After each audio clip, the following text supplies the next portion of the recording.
Hi, and welcome to today's Biznology Digital Marketing webinar. I'm Mike Moran, founder of Biznology and a senior strategist at Conversion Revealed Context and Solo Segment. I'm the co-author of Search Engine Marketing, Inc. and Outside In Marketing, and sole author of Do It Wrong Quickly. I'm a veteran of IBM, managing groups in IBM.com for 8 years and retiring from IBM in 2008 as a distinguished engineer. Today, you'll be hearing from Andrew Skolkin, who'll be presenting Auditing Your Digital Marketing, Ways to Improve Marketing Effectiveness. But before we start, we need to recognize our sponsors. Andigo, a content marketing agency helping businesses make the most of their website, email, and social media marketing efforts. Gerris Corp, a full-service digital strategy firm that reaches deeper into the conversation than any other agency anywhere. Mountaintop Data, a B2B marketing intelligence company providing marketing lists as well as data cleaning, data appending, and data maintenance services. Solo Segment, analytics that unlock the revenue trapped in your site search. As we wait for more attendees to join, let me review the format of our webinar. Our Biznology webinars last just 30 minutes. You can easily fit them into your busy schedule. We record each webinar and we'll email you that link later this week. During our presentation, you can use Big Marker to chat with your fellow attendees. Just type in the chat tab. There you can also see tweets about our webinar. Feel free to tweet with the hashtag BiznoWebinar. If you have a question to ask our speaker, click the Q&A tab. I'll select a few questions at the end of our webinar and pose them to Andrew. Lastly, in the Handouts tab, you can find a PDF of today's presentation. Thanks again to all of you for spending 30 minutes with us. We know how valuable your time is, so let's introduce today's speaker.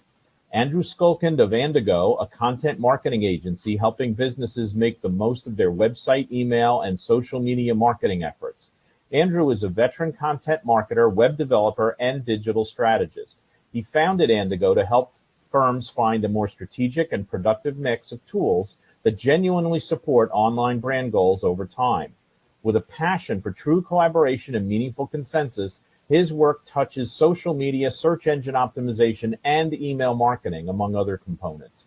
So if you've ever struggled with auditing your digital marketing, this is the webinar for you. Andrew, take it away.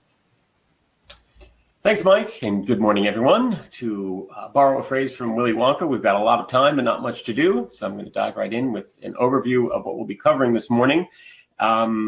We'll spend most of our time on that last bullet point, what to measure, but I want to establish a bit of a framework first. So let's dive right in here with why audit. So why should we audit, and why are we looking at a picture of an axe?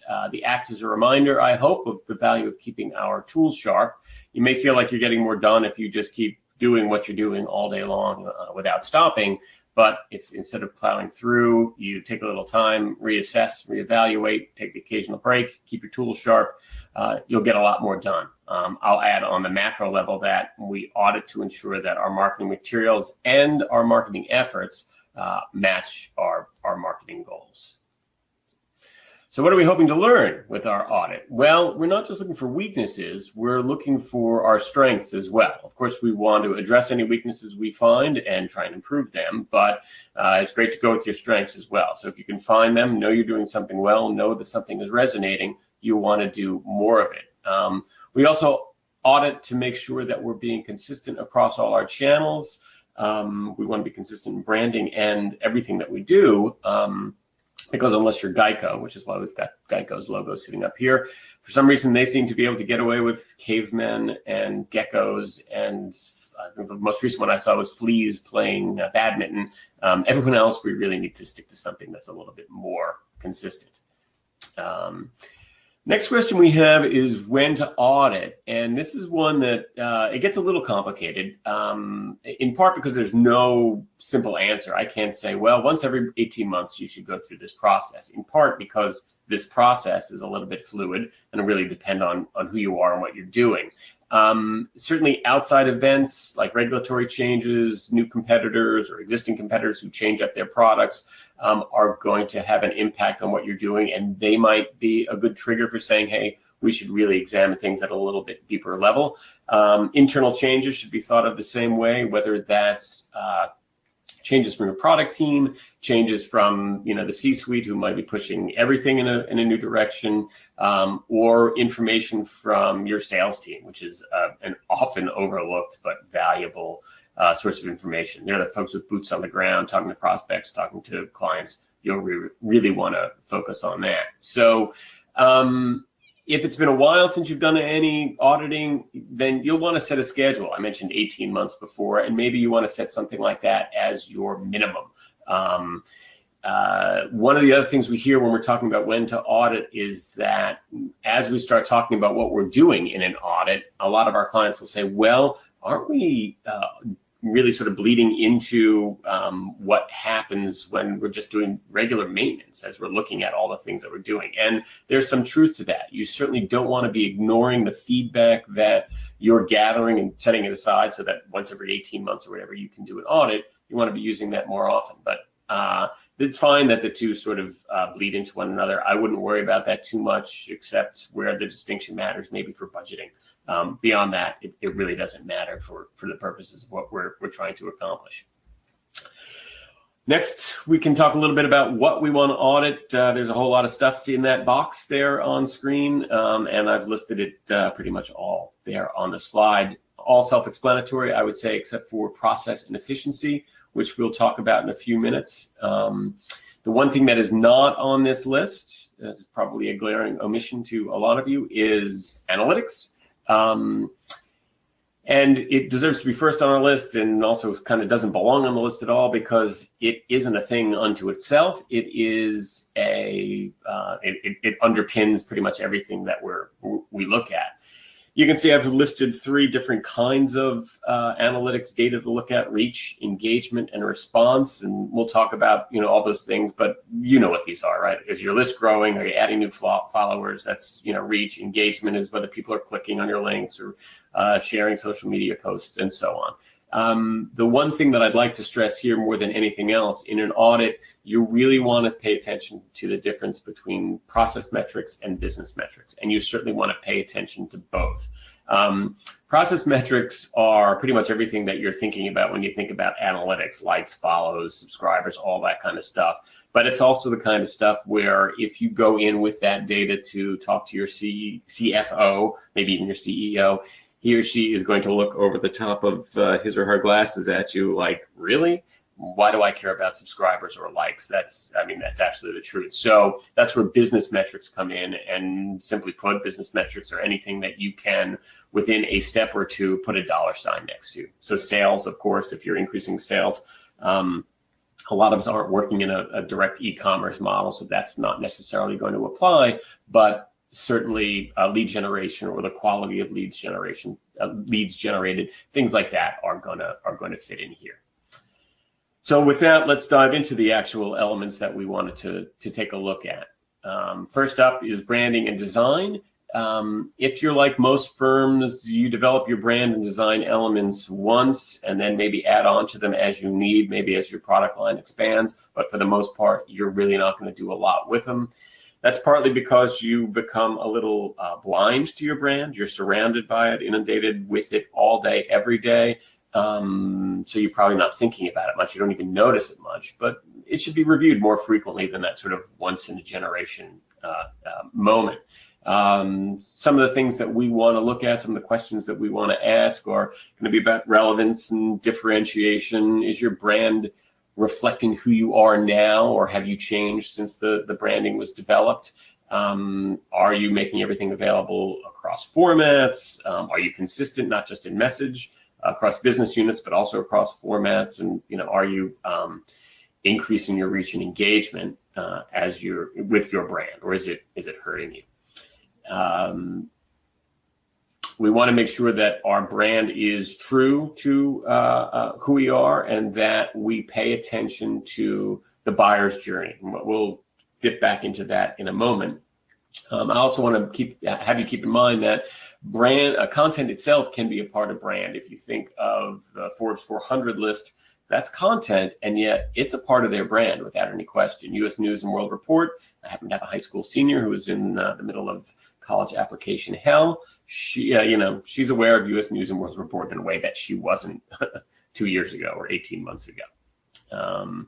So some of the things that we want to look at as we're talking about content, balance, I would say, is a big part of it. If you have, and here I'm talking about content marketing specifically, if you've got too much content and not enough marketing, then you're really giving away your expertise and your time without much to show for it. You're really not going to gain anything from it. If you're doing too much marketing without offering value in the content, then in today's environment, people are just going to tune you out. There's no way around it. We're too bombarded with messages for there not to be that component to it. I mentioned earlier about the buyer's journey. Keep in mind that your prospects will go from just realizing that they have a problem that they need to solve to realizing that the class of services or products that you offer and your competitors offer exists and could be a solution to their problem, to moving to a point where they decide that that's the right solution for them, and now they're deciding amongst you and your competitors. You need content for all those stages. Different content is going to work for different folks. Maintaining voice and perspective is important. Perspective is particularly important, I would say, because it's your prospect's perspective that matters. Make sure your content is presented in that way. We'll get back to that in 2 or 3 slides from now. One thing I haven't listed here, keyword strategy and SEO, which you should be checking your content against whatever strategies you have in place there. Make sure you're not diluting your efforts.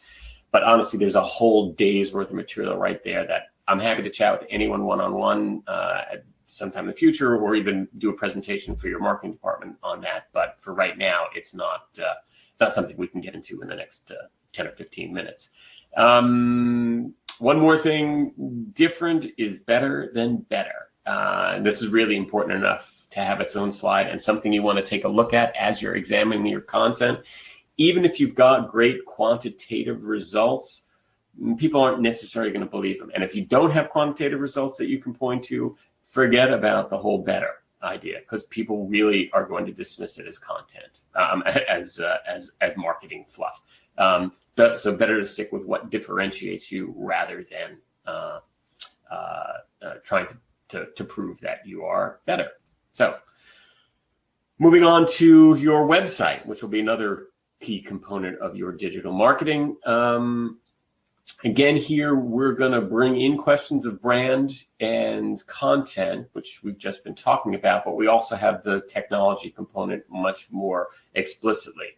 So what should we be looking at? CTAs or calls to action you want to take a look at, and you should be tracking whether they're getting results. You should be doing testing along the way to make sure that different offers, different placement, different design, all these things can have an impact on whether your calls to action are working as well as they can, or if there are improvements that you could be making. Getting back to this idea of perspective that I brought up earlier, it doesn't apply just to your content, it applies to your website and how you've organized it as well. If you think about your website or take a look at your website, just start by taking a look at the top level navigation that's probably across the bottom of your header. And you can see whether that is arranged in a manner that is it aligns with the silos or departments in your company, or if it aligns in ways that match what your audience is interested in, right? So basically, in a nutshell, you want to be able to gather all of the information in a single place that's going to appeal to a single kind of client, rather than making them look for it elsewhere. You want to bring that client, that information to the client. This, of course, leads us into the next bullet point, which is segmentation, where, of course, the same product or service that you're offering could be purchased by different kinds of clients, whether that's different organizations, different industries, different organization sizes, different roles within the industry. You could make yourself a little crazy trying to appeal to all of them, but you certainly want to appeal to the main segments of your audience and make sure your website is organized around their interests. Finally, on this list, we have attribution, and that is a topic that we could spend a lot more than 30 minutes on. At its simplest form, I'll say that if you've got an email address anywhere on your website, it doesn't belong there. Basically, you want to put a mail form up so that you can feed that information into your CRM, customer relationship management system, and know for sure where this lead came from. Be able to attribute it to your website. And you can go a lot farther with that and attribute it to different parts of your website or different sources where folks came into the website. But suffice to say that at the very minimum, you really want to eliminate those gaps where you're getting inquiries and you don't really know. You don't really know where they came from. On the back end, I just mentioned customer relationship management integration, and that's a big part of what you want to do. And this is an area where, particularly if you're part of a smaller team, you may want to partner with your IT department or your IT consultants to make sure you're choosing tools and integrating them into your marketing efforts in a way that gives you the data that you want long term, captures all this data as you're attracting prospects, but does it in a way that doesn't make you do any extra work than you really need to. And also doesn't put any more strain on the resources of either your infrastructure or your IT staff. So that's something I would certainly pay attention to. On-page and off-page SEO are, again, topics unto themselves. So I'll simply say that you want to review overall keyword strategy on a regular basis, and you want to make sure that your content continues to reflect that strategy.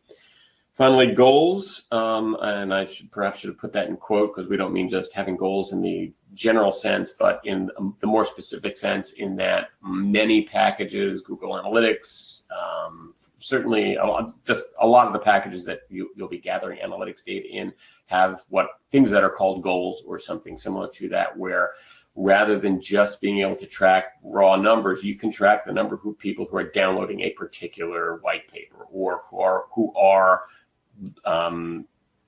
doing something on a particular page. It goes beyond just the basic metrics of who came onto your site from this page, who left the site at this page, and things along those lines. Moving on quickly to email marketing, I'm going to talk quickly about this and social media so that we don't run out of time. Email marketing, it's old, it's been around, it's not sexy, but it is still a really highly proven tool, particularly for staying on prospects' radar if you happen to be introduced to them at a point where they're not ready to make a decision. Reach, engagement, conversion with a question mark, because for most of us, we're not in a business where email is going to convert directly, meaning you're not putting an email out like Amazon might about today's special and then having people click on it and make a purchase. Most of our B2B clients don't have something like that, but if it's there, you definitely want to pay attention to that.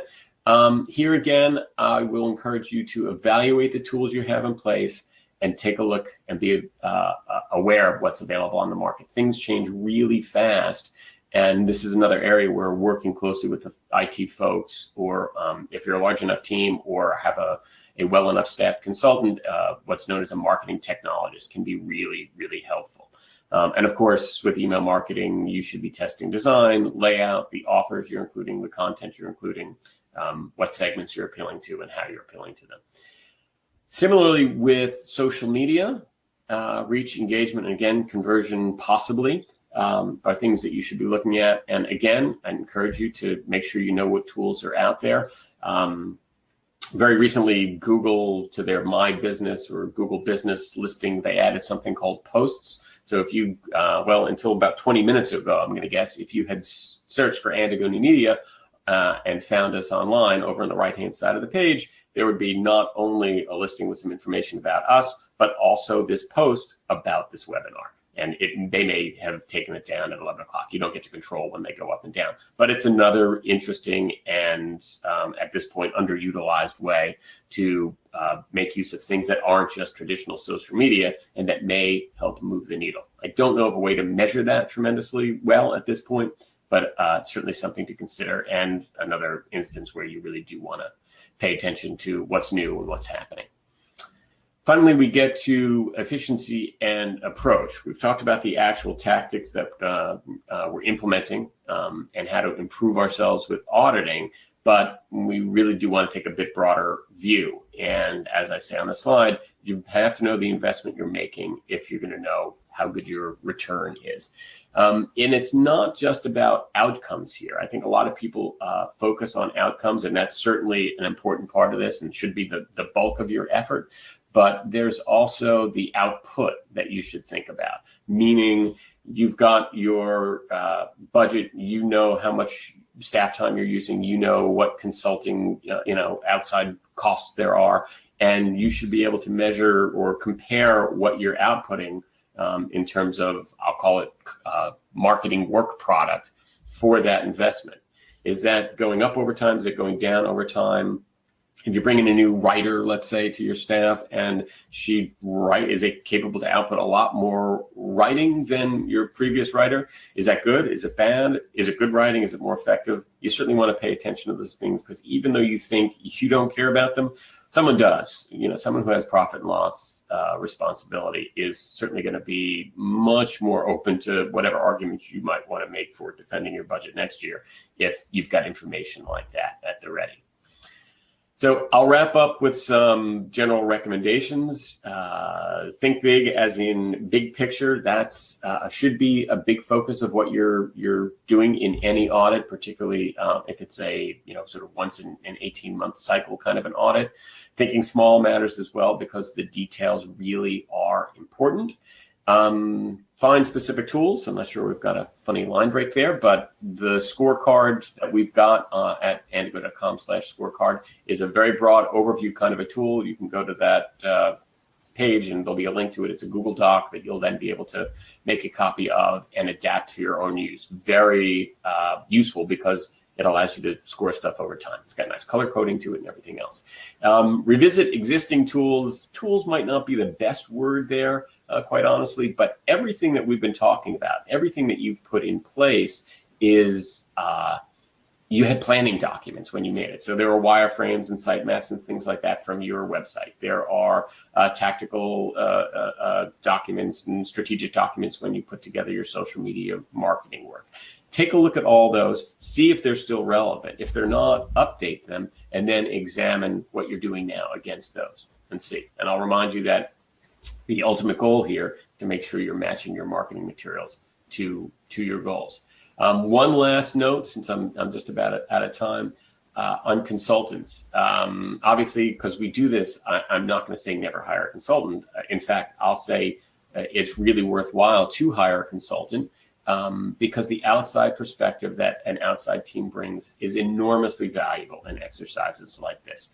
So definitely worthwhile, but I would also caution you to choose wisely and filter the recommendations that you get through, sort of consider the source. That old phrase about never ask a barber if you need a haircut is applicable here. I don't mean to imply that, there's some sort of little dishonesty sort of implied there. And that's not the case at all. I don't think barbers are dishonest. I think it's just that barbers are barbers, and they're going to look at you and say, yeah, I could make you look better. Of course they could. You still look fine, but they could make you look better. So if you're looking at a firm that's primarily a design firm, they're going to focus on your design and branding and maybe not notice things that aren't critical but could be improved, and not notice the back end of your website. And of course, a web developer is going to be vice versa. So take that into consideration. And with that, I'll hand things back to Mike. Great stuff, Andrew. I'm sure our attendees have a much stronger idea of how to handle their auditing for digital marketing, but you didn't answer every question. I've got several good questions teed up for you, and I'd like to remind our audience that it's not too late to ask your own question by typing it into the Q&A tab. Before we do that, though, people who use your site search are your best prospects. They know what you want and they think you have it. If you, like most companies, your site search lets them down just at the moment they're ready to buy. If you're ready to improve your site search ROI, but you don't know where to start, Solo Segment has a special offer just for listeners to this webinar. The first 3 listeners to contact info@solosegment.com will receive 50% off the Site Search Inspector for their website for 6 months. You can immediately start tracking search metrics, plus you can give your team access to a knowledge base that tells them exactly what to do to improve those metrics. Again, email info@solosegment.com and tell them you are at the Biznology webinar to get your half-price discount while it lasts. If you're too late to be one of the first 3, you can still get 20% off by mentioning the webinar. We're about to start firing questions at Andrew, but we need to thank our sponsors once again. Endigo, a content marketing agency helping businesses make the most of their website, email, and social media marketing efforts.